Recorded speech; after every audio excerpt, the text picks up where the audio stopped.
हरे कृष्णा। आज शुभ माघी पूर्णिमा तिथि। आजकेर এই पवित्र तिथि हलो मघा नक्षत्रयुक्त माघ मासेर पूर्णिमा तिथि। এই তিথির অনেক মাহাত্ম্য রয়েছে। আজকের দিনে কি কি করণীয় আমাদের সেটা আমাদের জানতে হবে।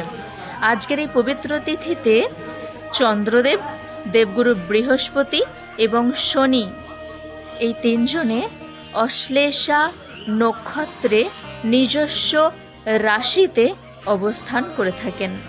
আজকের এই পবিত্র তিথিতে দেবতারা, দেবগণ মর্তলোকে বিচরণ করতে আসেন।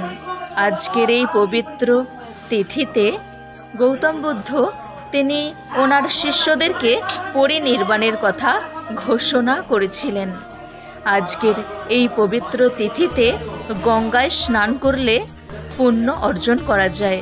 আজকের এই পবিত্র তিথিতে ভগবান শ্রীহরি বিষ্ণুর উপাসনা করতে হয় আর মাতা লক্ষ্মী দেবীরও পূজা করতে হয়। তাহলে কি হয়, যে সমস্ত দুঃখ দুর্দশা সব দূর হয়ে যায়, রোগ ব্যাধি দূর হয়ে যায় আর জীবন সুখ আর সমৃদ্ধিতে ভরে ওঠে। আজকের এই পবিত্র তিথিতে অবশ্যই সাধ্যমতো দান করতে হয়।